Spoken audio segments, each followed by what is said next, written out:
오늘의 주요 뉴스입니다. 22대 국회 개원을 앞두고 더불어민주당이 1박 2일 당선인 워크숍을 열었습니다. 국회의장 경선 이후 최대 화두로 떠오른 당원권 강화를 두고 난상 토론이 이어지고 있습니다.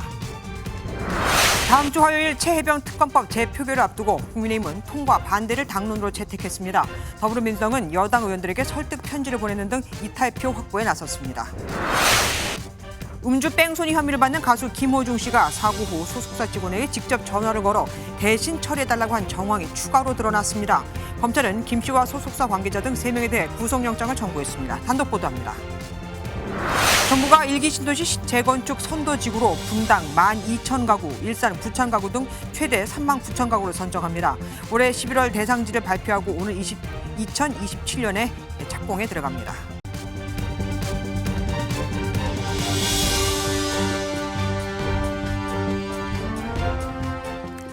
그 어느 때보다 여야 대립이 심했던 21대 국회가 끝나고 다음 주면 22대 국회가 시작됩니다.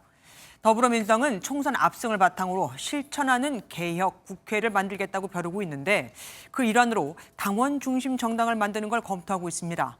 지금은 당대표 선출 때만 당원들이 참여하지만 이번처럼 국회의장 후보, 원내대표 선출에도 당원이 참여하게 하자 이거죠. 하지만 너무 한쪽으로 치우치면 중도층이 이탈할 수도 있겠죠. 지금 이 시각 민주당 22대 총선 당선인들이 1박 2일 워크숍을 진행하며 구체적인 방안을 논의하고 있습니다. 현장으로 가보겠습니다. 유승호 기자, 지금 현재 워크숍 어떻게 진행되고 있습니까? 네, 22대 총선 당선인 가운데 4명을 제외한 167명 흰색 상의를 맞춰 입고 한자리에 모였습니다. 오늘 오후 2시 이곳에 도착한 당선인들은 22대 국회 운영 전략에 대해 약 70분간 설명을 들었고 실천하는 개혁국회, 민주당의 역할과 과제를 주제로 조별 토론을 진행했습니다.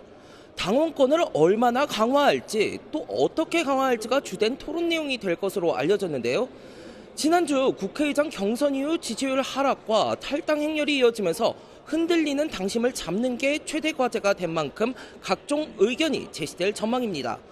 오늘 토론에서 나온 방안들을 정리해서 내일 오전 당선인 결의물도 내놓을 예정입니다.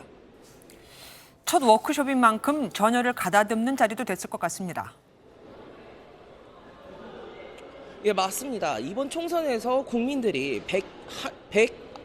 171석을 민주당에 몰아준 것, 이것에 대해 보답해야 한다는 게 바로 이재명 민주당 대표의 생각인데요. 오늘도 큰 책무를 강조하며 엄중한 상황에서 각자 해야 할 일을 찾아야 한다고 당부했습니다. 우리 각각 당선자 한 분 한 분이 쓰는 1시간의 가치가 5,200만 시간의 가치가 있다, 그런 생각으로 최선을 다해 주시기를 부탁드립니다. 25만 원 민생지원금을 포함한 민생법안 등 56개 법안을 우선 추진하겠다는 계획입니다. 당 지도부는 또 법사위와 운영위 확보를 필수 과제로 정하고 다음 달 7일까지 원구성을 무조건 마무리하겠다는 의지를 재차 강조하기도 했습니다.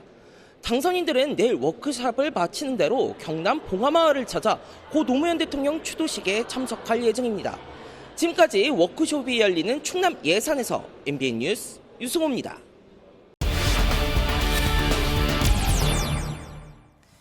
국회 출입하는 서영수 기자와 민주당 속 얘기 더 들어보겠습니다. 어서 오십시오. 먼저 이게 궁금합니다. 민주당은 왜 지금 당원권 강화를 지금 주장하고 있는 겁니까? 네, 표면적인 계기는 지난주 있었던 국회의장 후보 경선에서 강성 당원들의 지지를 보냈던 추미애 당선인이 떨어진 겁니다. 당원들의 마음과 다른 결과가 나오면서 지지율이 크게 빠지고 만여 명이 집단 탈당하는 등 반발이 커진 거죠. 민주당 핵심 관계자는 오랜 정치 불신이 이번 사태를 계기로 분출된 것이라고 평가했습니다. 저한테도 사실은 다시 원망하는 문자들이 상당히 많이 와요. 표면에서 벌어지는 이런 잠시 일렁임 이런 정도가 아니고 뭔가 근본적인 밑바닥 흐름에서 변화가 감지되고 있는 중이에요. 그러니까 근본적인 변화가 감지된다는 거는 이거는 우리가 잠깐 흔들리는 게 아니다라는 뜻이잖아요. 그러면 그거를 해결할 방안이 당원권 강화라는 겁니까? 네, 이재명 대표가 늘 강조하는 말이 있는데 당의 주인은 당원이라는 겁니다. 당원의 목소리를 크게 반영해서 정치 효능감을 줘야 한다는 건데요. 그 방안으로 국회의원들이 투표권을 가진 원내대표와 국회의장 선거에 당원 투표를 반영하자 전국 대의원 대회를 전국 당원 대회로 명칭을 바꾸자는 얘기가 나오고 있습니다. 이 대표는 여기에 당원들과의 소통 창구 역할을 하는 당원국 신설까지도 언급했습니다. 당원의 민심을 반영하겠다라는 것 자체가 중도층 의견을 반영하겠다라는 겁니다. 왜냐하면 벌써 500만 정도의 당원을 가지고 있는 플랫폼 정당입니다. 물론 뭐 당은 당원의 것이라는 것도 맞습니다. 하지만 국민의 것이라고도 하잖아요. 이 당원보다 국민이 훨씬 더 많은 거 아닙니까? 네, 그렇습니다. 당심, 특히 당내 여론을 주도하는 강성 당원들의 주장과 일반 국민들의 생각이 일치하지 않을 수도 있습니다. 퇴임을 앞둔 김진표 국회의장, 어제에 이어 오늘도 국민을 봐야 한다며 답답함을 토로했습니다. 당원이 아주 많은 지역이래야 한 10,000명 될 겁니다. 국회의원이 얻은 득표 중에 나머지 한 90에서 95% 정도는 전부 당원도 아니고 팬덤도 아닌 일반 국민들의 지지를 받아서 당선된 거 아니겠습니까? 얘기 들어보니까 그래도 민주당은 밀어붙인다는 분위기입니다. 네, 지금으로선 그렇습니다. 국회의장 선거가 뜻대로 되지 않은 게 오히려 이런 분위기를 만들고 있습니다. 당심의 지지를 받은 이 대표를 비롯해 친명계의 장악력을 키워서 일사불란하게 계획을 추진해야 한다는 생각이 깔려 있습니다. 네. 결국 당원권 강화와 함께 자연스럽게 이 대표의 연임 분위기도 굳어질 것으로 보입니다. 물론 당만 봐서는 당원권 강화로 하는 게 뭐 이렇게 틀린 말이 아닐 수도 있습니다만 지금 이재명 대표에게 중요한 거는 당이 다가 아닙니다. 지금 대권 가도 아니겠습니까?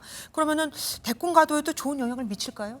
네, 대권은 특히 중도층 민심을 잡는 게 핵심입니다. 그렇죠.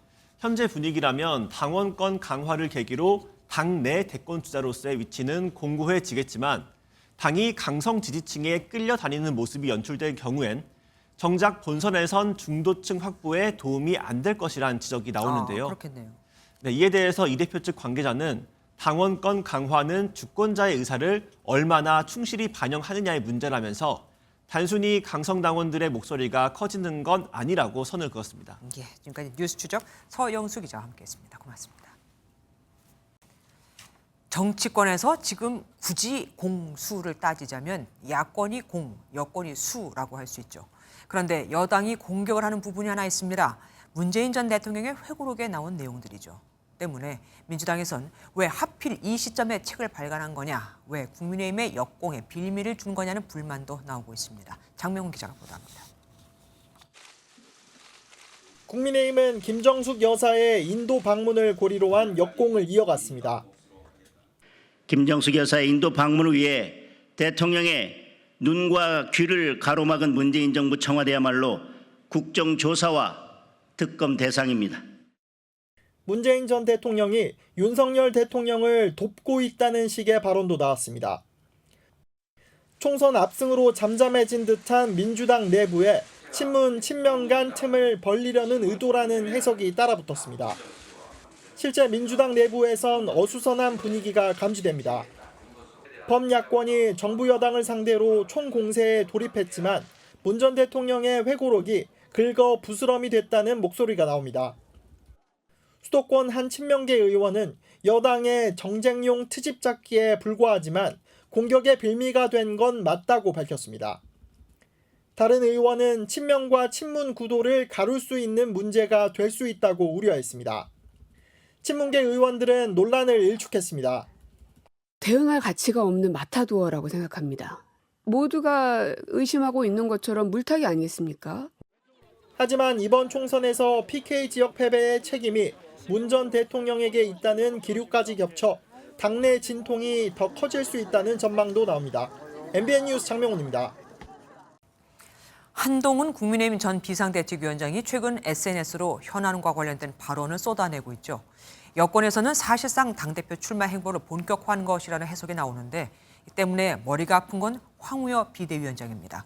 전당대회 룰을 어떻게 정하느냐에 따라 다음 당대표가 누가 되는지 달라질 수 있는데 그 키를 본인이 쥐고 있으니까요. 김도영 기자입니다.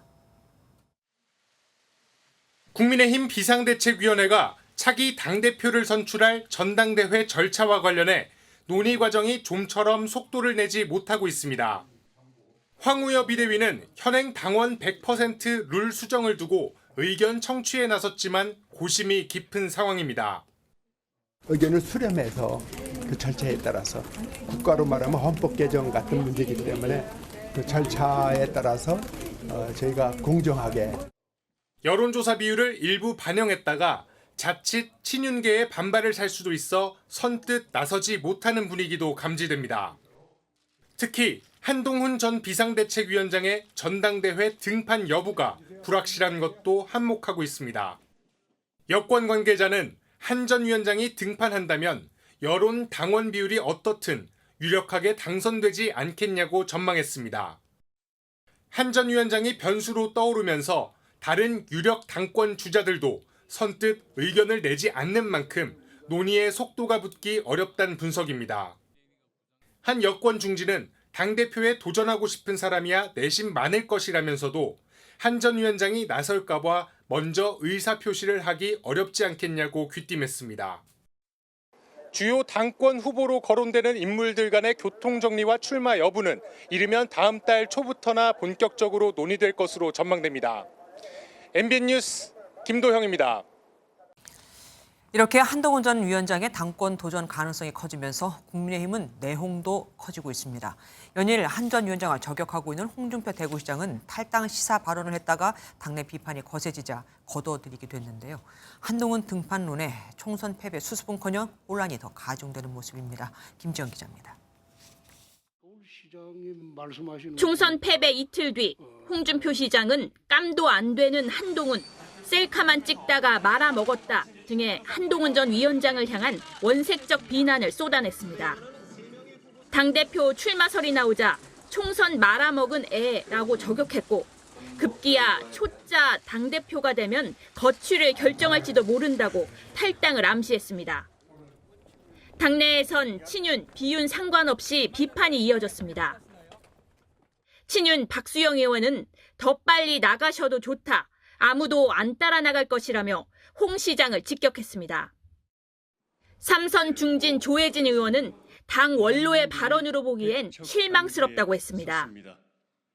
자기가 열심히 해서 잘하고 후배들은 또 공개할 것은 공개하면 되는 거지. 이런 식으로 스토킹 하듯이 계속 후배 고춧가루나 뿌리는 신세로 전락했는가 하는 그런 인상을 주기 때문에 발언의 여진이 계속되자 홍 시장은 탈당은 가당치 않다며 확대 해석에 선을 그었습니다. 일각에선 옹호 목소리도 나왔습니다. 홍석준 의원은 문재인 정부 적폐청산 기억으로 세게 발언하는 것 같다며 한동훈 출마설에 대해선 개인 또는 당을 위해 출마가 맞느냐며 부정적 견해를 밝혔습니다.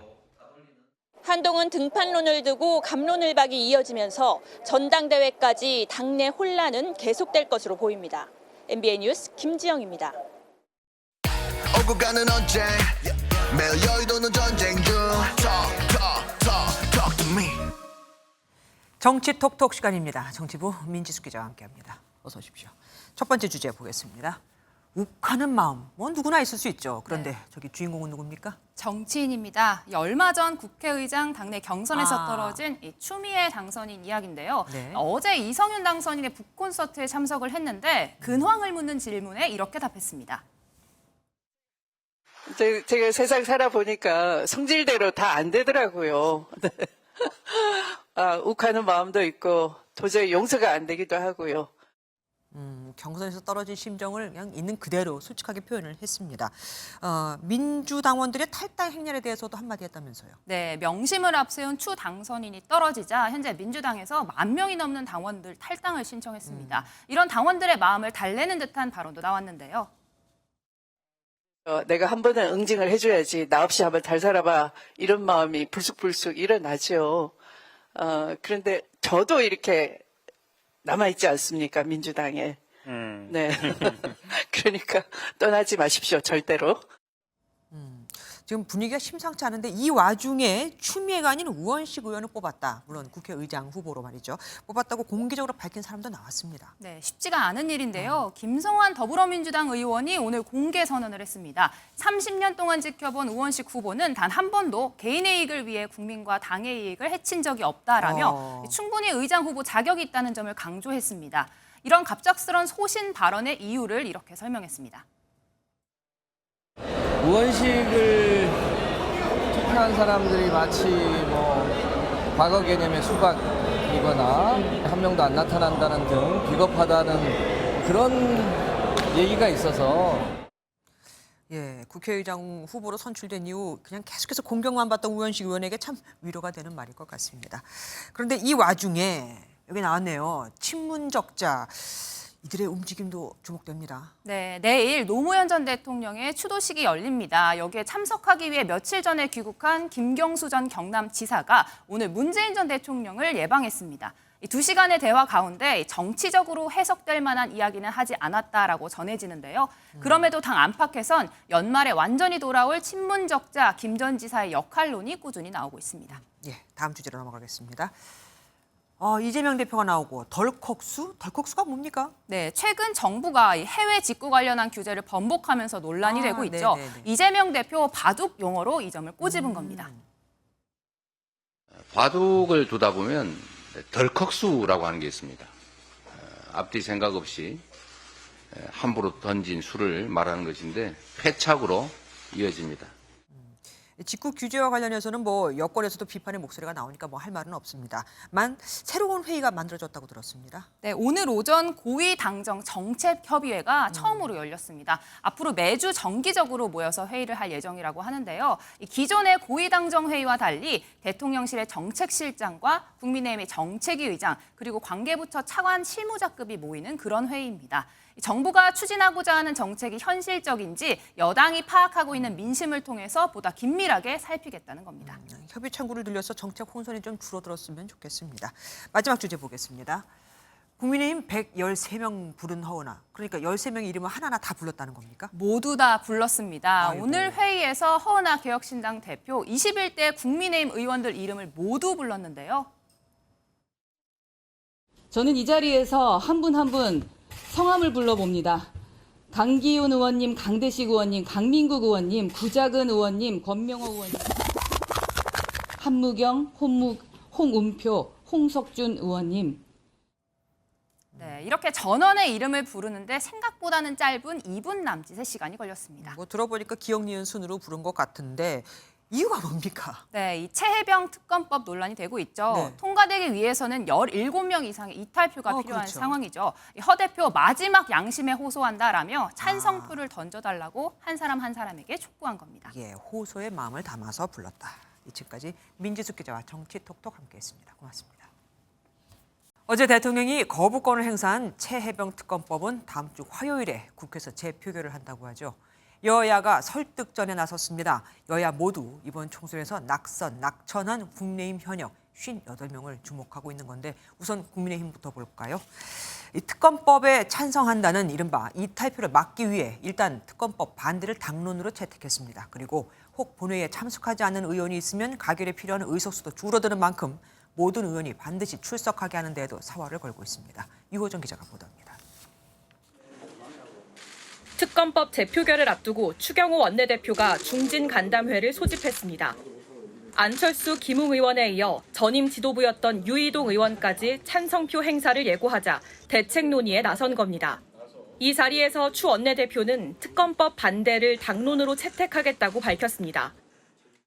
한치의 흐트러짐 없이 전원이 모여서 당론으로 우리의 의사를 관철시키는 행동을 할 수 있도록 다 같이 힘을 모으자. 공개적으로 찬성 입장을 밝힌 새 의원에 대해선 진정한 뜻을 확인하겠다며 설득에 나설 것을 예고했습니다. 다만 이번 총선에서 낙천한 현역 58명 가운데 소신 투표 가능성은 남아 있습니다. 김웅 의원은 찬성 입장을 확인한 의원만 5명이라며 이탈표가 2자릿수가 될 수도 있다고 전망했습니다. MBN 취재진의 고민 중이다. 무기명 투표에서 당론 채택은 적절치 않다는 의사를 내비친 의원도 있었습니다. 당 지도부는 17명 이상 이탈표가 나올 가능성은 없다고 보면서도 당내 중진들의 협조를 요청했습니다. 혹시 또 만일의 경우라고 하는 것이 있을 수가 있으니까 거기에 대해서 중진 의원들이 좀 역할을 하면 좋겠다. 당론에 부합하게끔 의견을 만들어달라. 국민의힘은 오는 28일 본회의 표결까지 표 단속에 나서는 한편 대국민 여론전을 통해 특검법 부당성도 강조하겠다는 방침입니다. MBN 뉴스 유호정입니다. 최혜병 특검법을 수정안 없이 그대로 재표결로 밀어붙이겠다는 더불어민주당은 국민의힘 의원들을 설득하는 데 힘을 쏟고 있습니다. 국민의힘 의원 전원에게 편지를 쓰면서 감정에 호소하는 건 물론 만약에 부결된다면 22대 국회에서 바로 재추진하겠다며 압박도 이어갔습니다. 표선우 기자입니다. 민주당 원내수석을 지내며 최혜병 특검법을 주도해온 박주민 의원이 국민의힘 의원들에게 보낸 편지입니다. 제2표결은 무기명으로 진행된다며 국민을 위해 양심에 따라 표결에 임해달라는 간곡한 부탁을 담았습니다. 순직 해병대원과 함께 급류에 휩쓸렸다가 살아남은 생존 해병대원 어머니의 편지도 첨부했습니다. 민심을 앞세워 재의결을 앞두고 고민하는 국민의힘 의원 설득에 나선 겁니다. 22대 총선 낙선자들이 우선 대상입니다. 뭔가 당이 바뀌어야 된다라는 생각을 가지고 계실 가능성이 많거든요. 네. 그래서 그분들을 좀 설득하는 작업이 좀 우선돼야. 동시에 압박도 이어갔습니다. 국민을 배신하면 정권과 함께 몰락하게 될 뿐입니다. 김진표 국회의장도 힘을 보탰습니다. 여야가 합의되지 않더라도 오는 28일 본회의를 열어 표결에 붙이겠다며 그것이 국회법 절차라고 공언했습니다. 민주당은 만약 부결되더라도 22대 국회 개원과 동시에 재발의하겠다는 계획이지만 이번 국회에서 관철하는 게 더 쉽다는 판단인 만큼 설득을 위한 물밑 작업과 함께 여론전을 이어갈 방침입니다. MBN 뉴스 표선우입니다. 음주 뺑소니 의혹으로 수사를 받고 있는 유명 트롯 가수 김호중 씨에 대해 검찰이 구속영장을 청구했습니다. 어제 경찰에 소환된 김 씨는 소주 10잔 이내로 마셨다고 진술한 것으로도 확인됐습니다. 취해서 사고를 낸 게 아니라고도 했죠. 먼저 백길준 기자가 보도합니다. 경찰 조사를 마치고 취재진 앞에 모습을 드러내지 않겠다며 6시간을 버티다가 겨우 나타난 김호중 씨는 죄송하다며 고개를 숙였습니다. 죄 지은 사람이 많이 필요하겠습니다. 어쨌든 죄송합니다. 네. 경찰은 앞서 음주운전을 시인한 김 씨를 상대로 사고 당일 얼마나 술을 마셨는지를 집중 추궁했습니다. 음주량을 확인해 면허 정지나 취소에 준하는 수치에서 운전을 한 것인지 확인하기 위해서였습니다. 하지만 김 씨 측은 양주에는 거의 손도 대지 않았고 소주는 10잔 이내로 마셨다고 진술한 것으로 알려졌습니다. 음주운전 사실 자체는 인정했지만 취할 정도는 아니었다는 겁니다. 그러면서 사고 당일에는 휴대전화를 만지다 실수로 사고를 냈다며 음주와 사고는 별개라는 취지로 해명한 것으로 전해졌습니다. 소속사 본부장 A씨는 김 씨 차량의 블랙박스 메모리 카드를 입으로 삼켰다고 진술한 것으로 알려졌습니다. 경찰은 김 씨와 A씨, 소속사 대표에 대한 구속영장을 검찰에 신청했고 법원의 청구로 이어졌습니다. 경찰은 이들의 신병을 우선 확보한 뒤 사고 당시 혈중 알코올 농도를 역으로 추산하는 위드마크 공식을 적용한다는 방침입니다. MBN 뉴스 백길종입니다. 그런데 김호중 씨가 음주운전 사고를 내고 소속사 막내급 직원에게 본인을 대신해서 사고를 처리해달라고 요구한 정황을 경찰에 포착한 것으로 확인됐습니다. 이미 알려진 대신 자수했던 매니저와는 또 다른 사람입니다. 경찰이 최근 이 해당 직원도 소환해 조사했습니다. 이어서 안정문 기자가 단독 보도합니다. 지난 9일 밤 11시 45분 김호중 씨는 음주 상태로 차를 몰다 중앙선을 넘어 정차된 택시를 들이받고 그대로 달아났습니다. 그런데 MBN 취재 결과 김 씨는 자신을 대신해 사고를 처리해달라는 취지로 소속사 막내급 직원 A씨에게 직접 수차례 전화를 건 정황을 경찰이 포착한 것으로 확인됐습니다. 소속사 관계자 B씨 역시 사고 처리를 위해 A씨에게 수차례 통화를 시도한 것으로 알려졌습니다.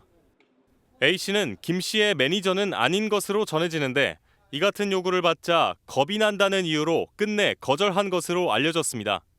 김 씨가 사고 뒤에 공황이 심하게 와서 수습을 하지 못했다는 소속사의 이전 해명과는 전혀 다른 행적입니다. 경찰은 김 씨 측이 A씨를 대동한 대리 수습에 실패하자 차선책으로 김 씨의 매니저를 거짓 자수시킨 것으로 판단하고 사실관계 파악에 주력하고 있습니다. 경찰은 최근 A씨를 소환해 관련 정황을 집중적으로 조사한 것으로 전해졌습니다. 만약 김 씨가 사건 은폐에 처음부터 깊숙이 가담한 정황이 확인된다면 파장은 더욱 커질 전망입니다. MBN 뉴스 안정모입니다. 김호중 씨가 경찰 조사를 받으면서 사상 초유의 피의자 귀가 거부라는 말까지 나왔다고 하죠. 김 씨가 취재진이 철수하지 않으면 나가지 않겠다며 경찰과 줄다리기를 했다고 하거든요. 또한 이 와중에 공연을 강행해 논란이 되자 결국 김 씨 활동을 잠정 중단하겠다고 밝혔습니다. 대중의 비난 여론을 의식했기 때문으로 보입니다. 이한나 기자입니다. 가수 김호중 씨가 내일부터 이틀 동안 열리는 공연을 끝으로 모든 활동을 중단하겠다고 밝혔습니다. 김 씨의 소속사는 오늘 공개한 입장문을 통해 김 씨가 자숙의 시간을 가질 것이라고 전했습니다. 또 김 씨와 소속사 관계자들은 모든 경찰 조사에 성실히 임할 것이며 어떠한 처벌이라도 달게 받겠다고 말했습니다. 앞서 김 씨는 출연료를 받지 않고서라도 향후 공연을 강행하겠다고 밝힌 바 있습니다. 해당 발언 이후 일부 방송사의 시청자 게시판에는 김 씨의 영구 퇴출을 요구하는 청원글이 이어졌고 10,000명 넘게 동의 버튼을 누르기도 했습니다. 이처럼 자신을 둘러싼 들끓는 비난 여론에 결국 김 씨가 결단을 내린 것으로 보입니다. 한편 음주뺑소니 논란 이후 내일로 예정된 김 씨의 공연 티켓은 한때 6,000장이 취소되기도 했습니다. 아티스트 문제다 보니까 저희도 고객님들이 취소 원하시는 분들이 많아서 일부 열성 팬들은 취소된 표를 다시 사들이며 변함없는 팬심을 보이기도 했지만 결국 김 씨의 활동 중단을 막지는 못했습니다. MBN 뉴스 이한나입니다. 문재인 정부 시절 국가 통계를 조작한 혐의로 기소된 김수현, 김상조 청와대 정책실장과 김현미 국토부 장관 등 11명에 대한 첫 재판이 열렸습니다. 피고인들을 대신해 참석한 변호인들은 모두가 이 모든 혐의를 다 부인했습니다. 김영현 기자가 보도합니다.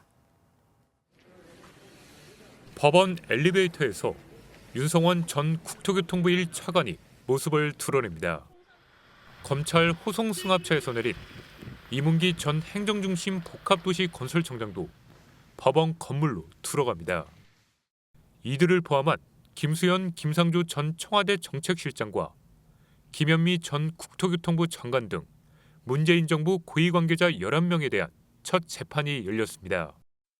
당시 주택가격과 고용 소득 분야 국가 통계를 정부 정책에 유리하게 조작한 혐의입니다. 책임자들이 권한을 남용하여 정책 실패를 감추고 국민의 여론을 왜곡하기 위해 국가 통계의 정확성과 중립성을 정면으로 침해하고 공판 준비기일인 만큼 피고인 출석 의무가 없어 이들은 모습을 드러내지 않았습니다. 김수현, 김상조 전 실장 변호인 측은 사건 공소 사실을 모두 부인하면서 검토 후 의견서를 제출하겠다고 진술했습니다. 나머지 피고인들의 변호인 역시 혐의를 인정하지 않았습니다. 재판부는 시간을 달라는 피고인 측 요청을 받아들여 오는 8월 14일 두 번째 재판을 열기로 했습니다. MBN 뉴스 김영현입니다. 경기도 법인카드 유용 의혹을 받는 이재명 더불어민주당 대표의 배우자 김혜경 씨의 재판에 법인카드 결제 당사자인 배모 씨가 증인으로 나왔습니다. 김 씨에게 음식값으로 현금을 바꿔선 몰래 법인카드로 계산하며 현금을 챙겼다고 주장했는데 결국 자기가 돈을 빼돌렸다 이겁니다. 그런데 검찰이 추궁하자 또 말을 바꿨습니다. 윤기란 기자가 보도합니다. 변호인과 차에서 내린 김혜경 씨가 지지자들의 환호를 받으며 법원으로 들어갑니다.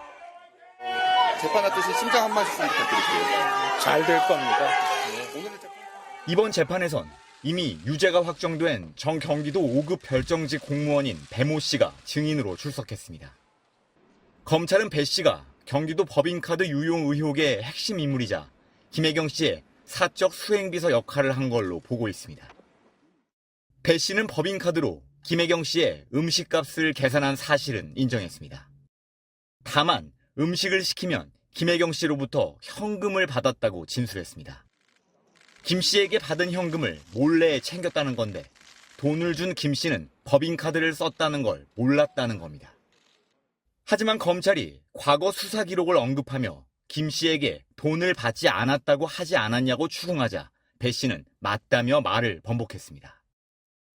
검찰은 수차례 배 씨에게 누구의 지시를 받고 법인카드를 썼느냐고 물었지만 배 씨는 어떤 지시도 없었다며 선을 그었습니다. MBN 뉴스 윤기란입니다. 경기 의정부시 호원초등학교에서 근무하다가 숨진 이영승 교사의 사망에 대한 경찰 조사가 마무리됐습니다. 학부모들의 협박이나 강요가 있었느냐에 대한 수사를 시작한 지 8개월 만인데 경찰은 혐의가 없다고 결론 내렸습니다. 장덕진 기자가 보도합니다. 경기도 의정부 호원초등학교에 근무하던 이영승 교사는 2021년 12월 숨진 채 발견됐습니다. 학부모들이 이 교사를 괴롭혔다는 의혹이 제기됐고 뒤늦게 경찰 수사가 시작됐습니다. 교육활동을 침해한 학부모 3명에 대해서는 업무방해 혐의를 수사해달라 하고 의정부 경찰서에 공식 의뢰하였습니다. 한 학부모는 수업 중 다친 자녀의 손치료비 명목으로 이 교사로부터 500만 원을 받았습니다. 다른 학부모 2명은 자녀의 출석 문제와 다른 학생과의 갈등을 문제 삼으며 교사에게 집요하게 연락했다는 혐의를 받았습니다. 경찰은 8개월간 수사 끝에 학부모의 협박, 강요 같은 범죄 혐의를 발견하지 못했다고 밝혔습니다. 진술에서도 뭐 딱히 나오는 건 없었고 객관적인 증거 포렌식 휴대폰 6대 정도 했는데 그런 흐름이 안 나와요. 숨진 이영승 교사를 보호하지 않았다는 직무유기 혐의로 고소당한 전현직 교장도 혐의 없음 처분을 받았습니다. 혐의 없음 결론에 대해 교사단체는 반발했습니다. 많은 현장 교사들도 이 사건에 대해서 다시 수사를 해야 하는 것이 아니냐 하는 요구들이 많이 쏟아지고 있습니다. 이 교사의 유족 측 법률 대리인은 대응 방안을 내부 논의 중이라고만 밝혔습니다. MBN 뉴스 장덕진입니다. 오해로 인한 방화가 발생했습니다. 이웃 주민이 불법 건축물을 신고했다고 착각해 그 집에 불을 지른 겁니다. 평소에 사이가 좋았다는데 4명이 다쳤습니다. 정치훈 기자입니다. 한 상가주택 3층에서 연기가 피어오르고 불꽃도 살짝 보입니다. 곧바로 소방대원이 출동해 25분 만에 불을 껐습니다. 60대 이모 씨가 인화물질을 들고 와 이웃집 현관에 불을 낸 건데 폭발음에 주민들이 놀라는 소동도 벌어졌습니다. 펑 터지기 있는 저쪽으로 가봤더니 거기에 치솟고 있어요. 엄청 다급하게 막 창문 이쪽 창문으로 살려주라고 그랬다고 신고해주라고. 순식간에 일어난 불로 창문이 깨지고 검게 그을린 흔적이 보이는데 이 불로 4명이 화상을 입어 병원으로 옮겨졌습니다. 집안에 있던 60대 부부가 치료를 받고 있고 30대 아들은 가벼운 화상을 입었습니다. 불을 지른 이 씨가 가장 심한 전신 화상을 입어 헬기로 전문병원으로 이송됐습니다. 최근 이 씨 집 지붕에 물이 새 덮개 공사를 했다 군청제지로 철거한 일이 있는데 이걸 이웃집이 신고한 줄 알고 홧김에 불을 지른 것으로 보입니다. 뭐 따로 민원이 들어가서 지도감독이 나간 게 아니고 근처 그 민원봉사과에 앉아서 보면 그 근무 올라가는 게 다 보여요. 경찰은 이 씨를 방화치상 혐의로 입건하고 상태가 나아지는 대로 정확한 경위를 조사할 계획입니다. MBN 뉴스 정춘우입니다. 신호 위반을 하는 음주운전자가 경찰을 피해 달아나다 붙잡혔습니다. 차량을 버리고 건물 안으로 숨어 들어갔지만 추격에 나선 시민들이 경찰보다 더 빨리 이 사람을 찾아냈습니다. 추성남 기자가 보도합니다. 새벽 시간 골목길로 검은색 승용차 한 대가 쏜살같이 내달립니다. 잠시 뒤 차량에서 내린 남성과 여성, 어디론가 뛰어갑니다. 곧바로 순찰차가 도착하고 경찰관 2명이 뒤를 쫓기 시작합니다. 음주 상태에서 신호 위반을 했다가 경찰에 적발됐는데 정지 명령에 불응하고 도주한 겁니다. 도심 한복판에서 벌어진 추격전에 길을 가던 시민들도 가세합니다. 도주한 두 사람을 추격해 건물 안까지 들어온 시민들. 엘리베이터에 내려 비상문을 열어보더니 계단을 따라 다시 쫓기 시작합니다. 아니나 다를까 계단 아래로 도주 중인 음주운전자가 보입니다. 바로 잡아야겠다 생각하고 뛰어갔어요. 그 시간에 새벽이었는데 10층에 엘리베이터가 올라가 있길래 이상해서 한번 올라가 봤는데 쫓고 쫓기는 추격전은 음주운전자가 건물 6층 화장실에 숨어 있다가 붙잡히면서 15분 만에 막을 내렸습니다. 시민분들의 도움이 정말 컸다라고 생각을 하는데요. 도주 반경도 넓은 상태였고 도주 인원도 2명이라 검거가 좀 어렵지 않을까 생각은 했었거든요. 경찰은 범인 검거에 결정적 도움을 준 20대 남성 2명에게 감사장과 신고 보상금을 지급했습니다. MBN 뉴스 추성남입니다. 5만 원권 지폐를 6천 장 넘게 프린터로 찍어낸 역대 최대 규모의 위조 지폐 일당이 붙잡혔습니다. 이 돈으로 뭘 했냐고요? 마약 구매를 시도하거나 SNS로 미성년자들에게 싼 값에 팔아넘겼습니다. 이서영 기자가 보도합니다. 바닥에 5만 원권 지폐로 보이는 종이가 수북이 쌓여 있습니다.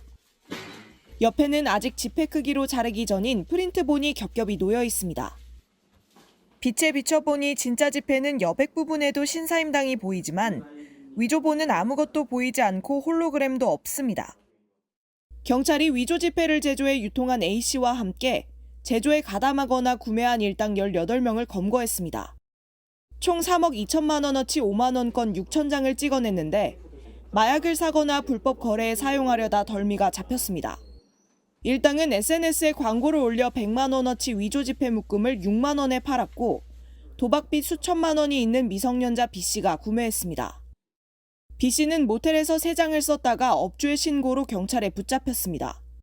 SNS상에 이 위패를 판매한다는 홍보를 했어요. 위패 금액의 6%를 현금으로 주기로 했습니다. 일당은 진짜 지폐와 비슷한 종이로 만들려고는 했지만 가정용 컬러 프린터로 인쇄했기 때문에 조금만 주의를 기울이면 판별할 수 있는 수준이었습니다.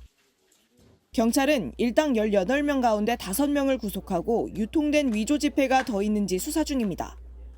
MBN 뉴스 이서영입니다. 영국에서 출발해 싱가포르로 향하던 여객기가 난기류를 만나 급강하는 사고가 발생했습니다. 5분간 무려 1,800m를 하강했거든요. 얼마나 충격이 컸는지 70여 명이 다치는 건 물론 공중제비를 돈 사람, 심장마비로 숨진 승객까지 있었습니다. 이교 기자가 보도합니다. 여객기 천장이 부서졌고 비상용 산소 마스크는 주렁주렁 매달려 있습니다. 기내식을 준비하는 공간은 내장재가 다 떨어져 내렸고 바닥엔 음식과 집기류 등 온갖 물건이 널브러져 있습니다. 현지 시각 21일 싱가포르로 향하던 싱가포르 항공 여객기가 난기류를 만나면서 방콕에 비상 착륙했습니다. Going completely horizontal, hitting the ceiling and landing back down in like really awkward positions. People like getting massive gashes in their head, concussions. 이 여객기는 영국을 출발해 미얀마 인근 안다만의 상공을 지나던 중 5분 만에 고도 11,300m에서 9,400m까지 무려 1,800m를 급강하였습니다. 승객들은 통로를 걷던 사람은 공중제비를 돌았고 공중에는 물건이 날아다녔다고 말했습니다. 이 사고로 심장마비를 일으킨 70대 영국 남성이 사망했고 6명이 크게 다쳤습니다. 사고 원인으로 난기류가 지목되는 가운데 싱가포르 당국은 태국으로 조사 담당자를 파견했고 미국도 조사에 참여할 예정입니다. Kind of related to heating of the atmosphere. You get more convection when there's more heating. You get more jet stream activity when there's changes in atmospheric pressure. 난기류가 언제 어디에서 발생할지에 대한 예측이 쉽지 않은 만큼 전문가들은 여객기 안에서는 되도록 항상 안전벨트를 착용하는 게 중요하다고 강조합니다. MBN 뉴스 이교욱입니다. 러시아가 전술 핵무기 훈련을 시작했습니다. 서방 도발에 대응하기 위한 것이라며 핵탄두 탑재가 가능한 미사일을 준비시키는 장면도 공개했죠. 미국이 최근 핵실험을 한 것에 대한 대응 차원일까요? 미러 간 긴장감이 높아지고 있습니다. 주진희 기자입니다. 러시아의 이동식 발사 차량들이 움직이고 이스칸데르 추정 미사일 등이 발사 준비에 들어갑니다. 러시아 국방부가 전술 핵무기 훈련 1단계에 돌입했다며 공개한 영상으로 훈련에는 이스칸데르와 킨잘 극초음속 미사일도 포함됐습니다. 푸틴 대통령이 5기 취임을 앞두고 지시한 훈련으로 서방의 도발적 발언과 위협에 대응하기 위한 것이라고 러시아군은 덧붙였습니다. 공교롭게도 미국이 러시아의 대우주무기 발사를 공개하고 맹비난한 바로 다음 날입니다. On May 16, Russia launched a satellite into low Earth orbit that the United States assesses is likely a counter-space weapon presumably capable of attacking other satellites in low Earth orbit. 러시아가 위성을 발사하기 이틀 전에는 미국이 3년 만에 폭발이 없는 임계 이하 핵실험, 즉 새로 개발한 기술을 확인하는 모의 핵실험을 진행했습니다. 미국과 러시아가 앞다퉈서 핵과 관련한 훈련과 실험을 주고받으며 긴장이 고조되는 가운데 러시아는 나토 회원국에 대해서도 경고를 보내고 있습니다. Непосредственное вмешательство на земле в этот конфликт со стороны военных. 러시아가 푸틴 대통령 집권 5기에 맞춰 중국과는 공조를, 미국 등 서방 국가에 대해서는 강경한 태도를 공고히 하고 있습니다. MBN 뉴스 주진입니다. 올해 대선을 앞두고 트럼프 전 미국 대통령에 대한 논란이 끊이지 않고 있습니다. 이번엔 트럼프 SNS에 나치 독일을 표현하는 동영상이 올라왔고 칸 영화제에 출품된 영화에선 트럼프의 성폭력을 연상시키는 장면이 등장했거든요. 워싱턴에서 최준락 특파원입니다. 트럼프 전 대통령의 SNS에 대선 승리를 주제로 30초 분량의 영상이 올라왔습니다. The American dream is back, and the best is yet to come. Make America great again.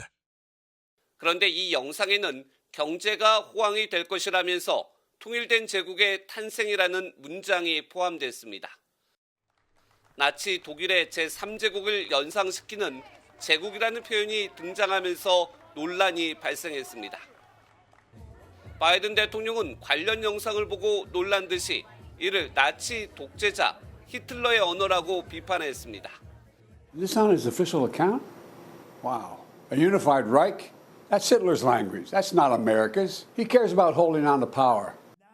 이에 대해 트럼프 캠프는 성명을 내고 직접 만든 것이 아니며 다른 계정 동영상을 올렸는데 직원이 그 단어를 보지 못했다고 반박했습니다.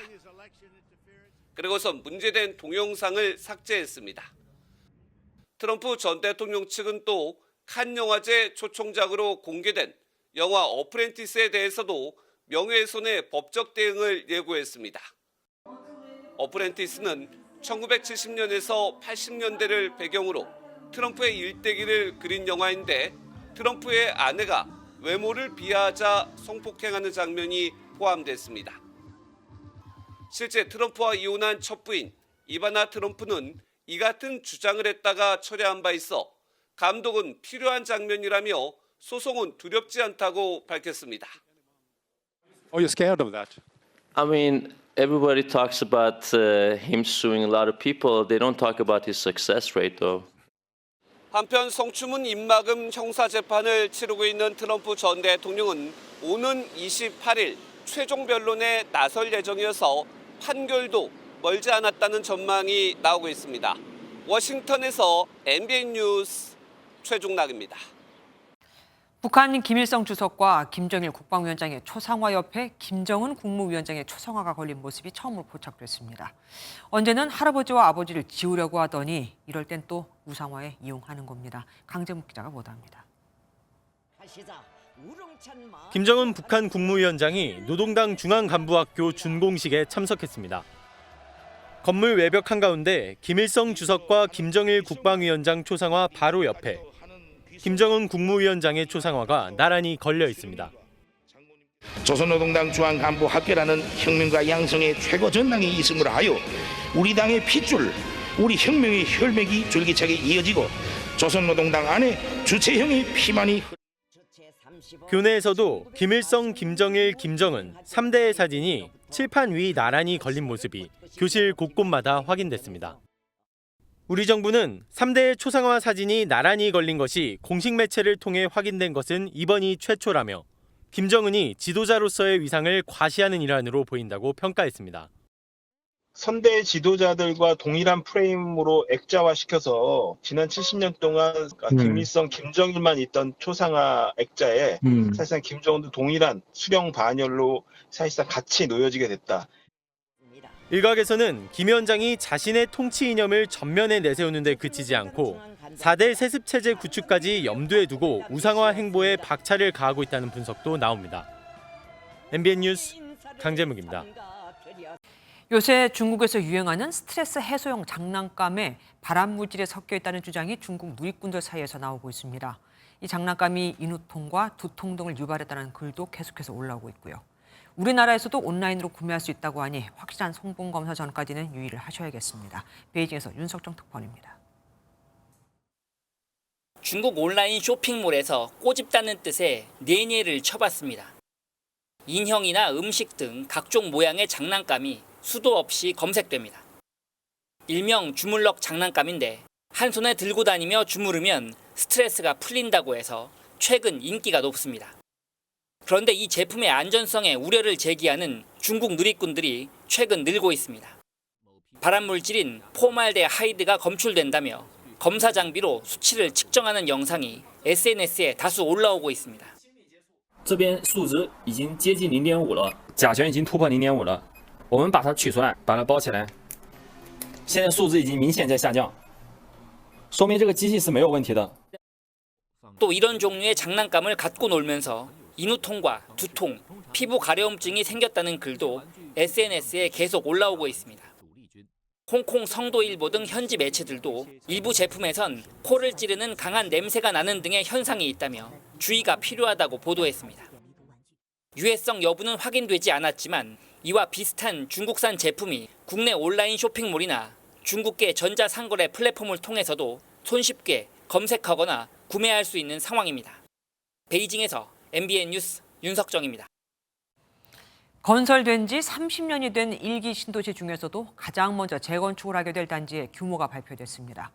이 경기도 분당 12,000가구, 일산 9,000가구 등 모두 합치면 최대 4만 가구에 육박합니다. 오는 11월 선도지구로 지정되면 2027년에 착공, 2030년에 입주하는데 그 사이 문제도 있습니다. 먼저 고정수 기자의 보도 들으시고 이 내용 취재한 고 기자와 뉴스 추적해 보겠습니다. 경기 성남 분당 신도시의 한 아파트. 재건축 찬성 주민이 80%를 넘어섰다는 현수막이 곳곳에 걸렸습니다. 통합 설명회도 열리는 등 선도지구로 지정되려는 주민들의 움직임이 본격화하고 있습니다. 선도지역 지구 선정 기준에 맞는 우리를 선정해달라. 내년을 바라보거나 이런 거는 별로. 정부가 1기 신도시 선도지구의 규모와 지정 기준을 발표했습니다. 노후계획도시 특별법이 시행에 들어간 지 한 달 만입니다. 먼저 분당 12,000호, 일산 9,000호 등 5개 신도시에서 최대 3만 9천 가구가 선도지구로 지정됩니다. 신도시 전체 가구 수의 15%에 달합니다. 정부는 주민 동의율 60점, 통합 정비 참여 세대수 10점 등 표준 평가 기준도 공개했습니다. 9월에 참여 단지들로부터 제안서를 접수받아 11월 대상지를 발표하는데 2027년 착공을 위해 전폭적인 지원에 나설 방침입니다. 특히 올해 선정되는 선도지구가 신도시 정비 모범 사례가 될 수 있도록 선정부터 착공, 이주, 입주까지 막힘없이 추진되도록 적극 지원해 나갈 것입니다. 정부는 이번 1기 신도시를 시작으로 지방권 신도시들도 순차적으로 설명회를 여는 등 선도지구 지정에 들어갈 방침입니다. MBN 뉴스 고정수입니다. 이 내용 취재한 경제부 고정수 기자와 함께합니다. 어서 오십시오. 고 기자, 가장 먼저 추진되는 단지다 보니까 경쟁이 치열할 것 같습니다. 조건 어떤 게 있습니까? 네, 앞서 리포트에서도 개괄적으로 나왔었는데 정부가 제시한 표준 평가 기준을 보면 주민 동의율이 가장 중요합니다. 네. 2027년 착공, 그러니까 한 2, 3년 뒤에 그리고 2030년 입주란 빠듯한 일정을 맞추려면 무엇보다 재건축에 찬성하는 주민이 많아야 한다는 겁니다. 다만 지금까지 받은 사전 동의서가 아니라 다음 달 25일 공고하는 정비구역 내 전체 토지나 건축물 등을 소유한 사람의 50% 이상, 그리고 단지별 50% 이상의 동의율이 접수 조건입니다. 네. 예, 그래서 동의율이 95% 이상이면 최대 배점인 60점을 받을 수가 있습니다. 다른 조건도 있습니까? 네, 주차 공간을 따져볼 텐데요. 주차 대수요? 예, 세대당 주차 대수가 적을수록 점수가 높습니다. 그만큼 주차 대란이 심각하다는 뜻이기 때문입니다. 이 통합 정비에 참여하는 단지나 세대수가 많은 것도 신도시 정비 효과가 커진다고 볼 수 있어서 가점 대상입니다. 현재까지 참여 의사를 밝힌 단지는 얼마나 됩니까? 네, 차후 변동 가능성도 있긴 한데 일기 신도시 전체적으로 이번 달 중순 기준으로 살펴보면 한 15곳 정도 됩니다. 특히 분당과 일산이 경쟁이 치열해서 곳곳에서 통합 재건축을 추진하고 있습니다. 12,000세대만 선도직으로 들어온다고 하는 거는 좀 제가 생각하기에는 상당히 좀 적은 편에 속하기 때문에 상당히 좀 아쉬운 점이다 이렇게 평가할 수 있습니다. 애초 정부가 밝힌 선도지구는 정비 대상의 최대 10%였는데요. 이 같은 열기 때문에 오늘 발표에서 15%로 늘어났습니다. 네. 정부는 선도지구 외에도 매년 일정 물량을 선정해서 사업을 추진한다는 방침입니다. 그러니까 지금 말씀하신 대로 선도지구를 15%로 먼저 정하고 그리고 네. 10년에 걸쳐서 순차적으로 재건축을 한다. 그 이유가 뭡니까? 예. 2026년이 되면 일기 신도시 주택의 94%인 27만 5천 가구가 30년 이상의 노후주택이 됩니다. 대부분이 노후주택이라고 볼 수가 있는 건데 네. 이럴 때 한꺼번에 재건축이 추진되면 전세 시장 등에 큰 혼란이 발생합니다. 그만큼 이사를 가야 한다는 뜻이기 때문이죠. 그러네요. 그래서 정부가 특별법까지 만들어서 시간표에 따라서 순차적으로 재건축을 추진하도록 한 겁니다. 걱정은 전세 시장입니다. 지금도 전세가 점점 줄고 있잖아요. 네. 그런데 선도지구 이주 수요까지 겹치면은 더 문제가 되지 않겠습니까? 네. 2027년 착공에 들어가려면 적어도 2026년에는 살고 있는 주민들이 이사를 나가야 합니다. 네. 그런데 최근에 공사비 상승 여파가 있죠. 그래서 내년부터 전국 아파트 입주 물량이 매년 절반 수준으로 줄어드는 추세를 보이고 있습니다. 네. 2026년에는 역대 최저 수준일 거라는 우려도 나옵니다. 그러니까 일기 신도시 선도지구의 이주 수요와 맞물리는 건데요. 이 때문에 전세난이 우려될 수밖에 없는 겁니다. 네. 하지만 오늘 정부 발표를 보면 물량 조정과 관리, 이주 시기 분산 등 이 제시한 대책이 원론적인 것들에 불과해서 보완책 마련이 필요하다는 지적이 나옵니다. 예, 지금까지 고정수 기자와 뉴스 추적 함께했습니다. 고맙습니다. 문단의 원로 신경림 시인이 암으로 투병하다 향년 89세로 세상을 떠났습니다. 이처럼 나이가 들수록 암을 더 조심해야 하지만 특히 혈액암이 복병이라고 합니다. 전체 암 환자 중에서 차지하는 비중은 낮지만 고령화와 함께 환자 수가 증가하고 있거든요. 땀, 가려움 등 혈액암의 대표적인 증상들을 이상혁 기자가 알려드리겠습니다. 다발골수종이라는 혈액암을 진단받은 74살 김창수 씨는 5년 가까이 투병 생활을 하고 있습니다. 김 씨는 허리 쪽에 통증이 심해 대형 병원에서 진료를 받다가 혈액암에 걸렸다는 사실을 알게 됐습니다. 확인한 결과 다발골수종이 맞다. 그렇게 하고 난 후에 이제 본격적으로 1차 항암에 들어갔어요. 11개월 동안 항암 치료를 했는데 굉장히 독했어요. 지금 또 그 후유증이 굉장히 심합니다.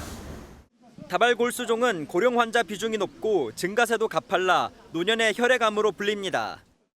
다발골수종과 악성 림프종, 백혈병이 3대 혈액암으로 꼽히지만 세분하면 100가지도 넘습니다. 암 환자 중에서 차지하는 비중은 5% 이하지만 고령화 추세와 함께 전체 혈액암 환자 수 역시 증가 추세입니다. 혈액암 환자 수는 꾸준히 증가하여 5년 사이에 19.7%, 진료비는 18.5% 증가했습니다. 혈액암에 걸리면 통증과 피로감, 그리고 자고 난 뒤에 식은땀을 흠뻑 흘리는 증상을 동반합니다.